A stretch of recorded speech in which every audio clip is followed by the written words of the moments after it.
Chamamos a polícia da casa de um vizinho. Quando eu disse a ele o que tinha acontecido, eles acharam que eu estava louca.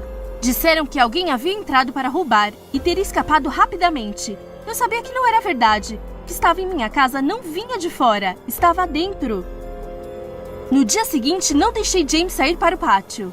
À noite, eu levava a babá eletrônica para vigiá-lo. O James tinha medo do Jack. Coitadinho, eu prometi a ele que nada ia acontecer com ele. Fui para a cama com a maior faca da gaveta e disse a mim mesma, amigo imaginário ou não, não vou deixar nada fazer mal ao meu filho. Tentei ficar acordado o máximo que pude, mas no final o sono me venceu. James está dormindo? Eu ouvi a risada horrível do meu pesadelo. Pulei da cama e rapidamente peguei a faca e corri para o quarto do James. Senti um líquido quente espesso em meus pés. A luz se acendeu de repente e pude ver com horror absoluto o que estava diante de mim. O corpo do meu pequeno James na parede. Eu vomitei no chão. Uma risada grotesca foi ouvida atrás de mim. Eu me virei e das sombras o demônio responsável por todo esse horror emergiu. Era o Laughing Jack. Sua pele branca e longos cabelos negros. Olhos brancos penetrantes e penas caídas nos ombros.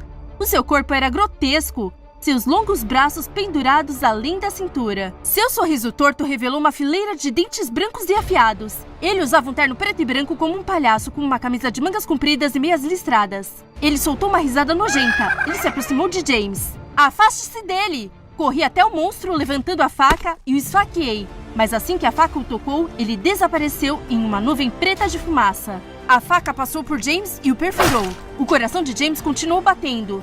O seu sangue quente espirrando em meu rosto. Não! O que eu fiz? O meu bebê? Meu coração? Eu matei o meu bebê! Eu imediatamente caí de joelhos. Eu podia ouvir as sirenes à distância ficando mais altas. Meu filho, meu bebê, meu doce bebê! Eu prometi a ele que a mamãe o protegeria. Mas eu falhei. Sinto muito, James. Eu sinto muito!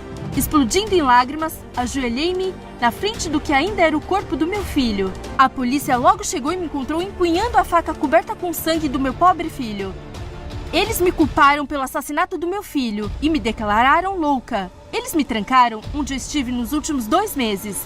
A única razão pela qual estou constantemente acordada é porque alguém está tocando Pop Goes the Weasel fora da minha janela, todos os dias, todas as horas. On the cobblest bench, the monkey chased the weasel. The monkey thought it was all in fun. Pop goes the weasel. Mark entrou na sala onde sabia que Beatrice guardava uma arma. Ele abriu a gaveta do criado mudo e encontrou a arma. Ele se virou e o sorriso maligno do homem estranho o cumprimentou. Acabou o vinho! Disse ele, zombando. Mark, cego de raiva, puxou a trava de segurança e atirou. Mas o estranho ser não apenas se esquivou do tiro, como subiu na parede da sala, subindo até o teto, como havia feito no dia anterior. Lá de cima ele pronunciou com voz sombria, em tom aborrecido. Você é chato, hein? E, com um rosnado, ele se lançou para o Mark. A polícia não demorou para ir ao apartamento de Beatrice depois que os vizinhos ligaram ao ouvir o tiro. Eles encontraram os 2 corpos e, em primeira busca, determinaram que Mark havia envenenado a namorada, mas não conseguiram explicar o que havia acontecido com ele. O corpo foi encontrado em uma enorme poça de sangue.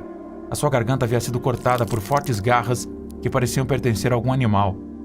Marcas foram encontradas nas paredes e no teto da sala, mas nenhuma evidência confirmou a identidade do culpado, e na testa de Mark, uma inscrição misteriosa. Uma enorme culpa. Todos que ele havia amado em sua vida, sua meia-irmã Sarah, seus pais biológicos, se foram. Ele os havia comido, como se quisesse levá-los dentro dele para sempre. O enjoo veio de dentro e começou a vomitar alguns restos. Ele se sentia sozinho e desesperado. Ele começou a vagar pelas ruas e, sem querer, voltou à clínica onde havia sido internado. Talvez aquele fosse seu lugar, trancado em um quarto, separado do resto. Ele passou pela área da maternidade e viu uma mulher no meio de todas as pessoas. Seus olhos eram familiares. Quando ele se aproximou, ele a reconheceu e chamou pelo nome. Não havia dúvida, era sua meia-irmã Sarah. Aquela que o apoiou por tanto que ele tinha estado tão apaixonado. Ele finalmente conseguiu alguém que se importava. Alguém com quem compartilhar a sua vida. Mas quando ele olhou para baixo e viu sua barriga curvada, uma mistura de sentimentos tomou conta dele. Raiva, tristeza, desespero. A mulher que ele amava esperava um filho de outra pessoa. Fred a abraçou e começou a beijá-la compulsivamente. Eu te amo, Sarah. Ela tentou fugir, mas foi impossível. Eu te amo e vou levá-la comigo para sempre. De repente, os beijos se transformaram em mordidas famintas. E Fred começou a comer seus lábios e bochechas. Ela tentou gritar, mas logo ficou sem voz. E ela caiu no chão. As pessoas ao redor entraram em pânico, mas ninguém ousou se aproximar. Fred então continuou a devorar o corpo e os órgãos de Sarah. De repente, ele ouviu um bebê chorar e segurou o recém-nascido nos braços, ensopado de sangue. Não se preocupe, Sarah e eu cuidaremos de você. Todos nós, Sarah, meus pais, eles estão todos em mim. Fred olhou para as pessoas assustadas ao seu redor. Não estou louco, só estou com fome. Uma vez equipado, desci até o bairro mais sombrio da cidade. Escolhi aleatoriamente uma residência, uma casa velha em ruínas, e entrei. Não demorou muito para eu acabar com a vida de todos que lá viviam, graças ao meu taco melhorado. Mas reservei a última pessoa, um homem na casa dos 50 anos. O imobilizei e injetei o vírus que havia roubado. Esperei até que se espalhasse por todo o seu corpo. O homem quase não reclamava, estava apavorado. Depois de um tempo, começou a gemer alto, gemidos que pareciam gritos de animais. E de repente caiu no chão. Estava morto, e eu não pude deixar de sorrir por finalmente ter vivido aquele momento. Ao voltar para casa, meu pai estava me esperando acordado. Decidi lhe contar a verdade sobre o que havia feito, na esperança de que, como cientista, compartilhasse meu desejo pelo experimento. Mas em vez disso, ficou horrorizado e quis chamar a polícia. Me olhava com a mesma expressão de nojo que meus colegas da escola. Quando pegou o telefone, aproveitei um descuido para esmagar sua cabeça com meu bastão.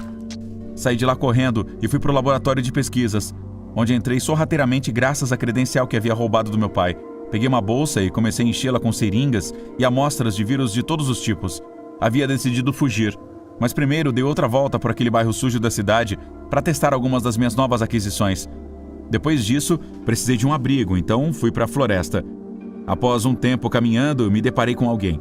Tentei localizá-lo no escuro e vi um menino usando um óculos com lentes laranja e um focinho na boca. Vestia um moletom cinza com capuz azul escuro e levava consigo 2 machados. Não sabia se havia me visto, então me escondi atrás de uma árvore, mas quando olhei novamente, já não estava mais lá. Olhei em outra direção e de repente o vi, cara a cara, a alguns metros de mim. Saia daí! Te conheço! Você não tem nada a esconder! Não parecia querer me atacar, então fui ao seu encontro e, com medo, lhe perguntei quem era. Meu nome é Toby. Queria dizer a ele meu nome, Cody, mas em seu lugar saiu outro. X-Virus. Prazer em conhecê-lo, X-Virus. Agora venha comigo. Começou a caminhar e eu o segui sem imaginar que finalmente havia encontrado um grande amigo. Meu irmão de sangue. Não estava se sentindo bem e toda vez que saía de seu quarto, não suportava que o seu pai ainda estivesse em casa e que sua mãe não o tivesse expulsado. Ele passou noites olhando pela janela tentando repetir aquele momento com a estranha criatura. Ele estava mais nervoso do que o normal, seus tiques estavam piorando e ele não parava de roer as unhas. Um dia se passou e ele quase ficou sem os dedos. Não teria percebido se não tivesse notado o sangue manchando suas calças. Naquele momento, a sua mãe entrou pela porta. Assustada, ela correu para pegar um curativo e jurou nunca mais deixá-lo sozinho. Mas Toby estava cada vez mais relutante ao contato humano. Ele começou a perder as suas memórias e também a ter alucinações. A mãe, cada vez mais preocupada, decidiu levá-lo a um especialista. A doutora Oliver os recebeu. Ela era jovem, tinha cabelos loiros e usava um vestido de bolinhas. Ele estava segurando um caderno e uma caneta. Toby? Ela perguntou com um sorriso. Toby olhou para ela e acenou com a cabeça. Prazer em conhecê-lo, Toby. A médica fez algumas perguntas simples. Quantos anos você tem, Toby? 17. E qual é o seu nome completo? Toby Erin Rogers. Qual é o seu aniversário? 28 de abril. Quantos membros você tem na família? Toby olhou por um minuto. Minha mãe, meu pai, minha irmã. Eu soube da sua querida irmã. Eu sinto muito.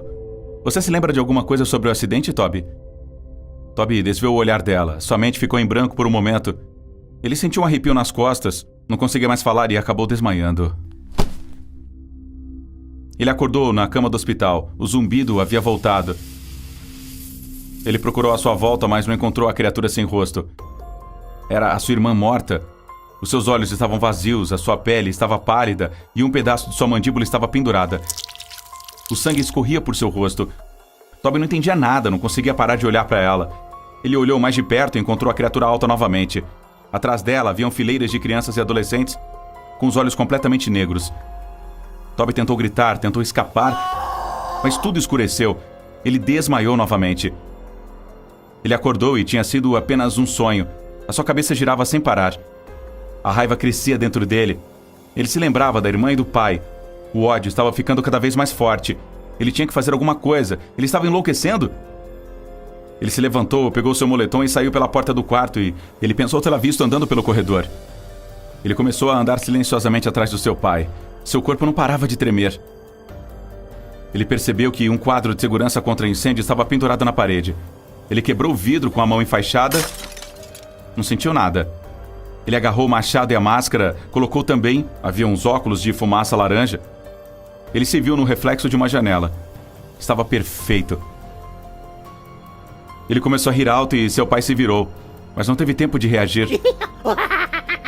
Toby estava com o machado levantado. O pai gritou pela última vez. O sangue começou a derramar e respingar em todos os lugares. O alarme do hospital soou. Toby sentiu a sua visão embaçar. O zumbido em seus ouvidos não parava.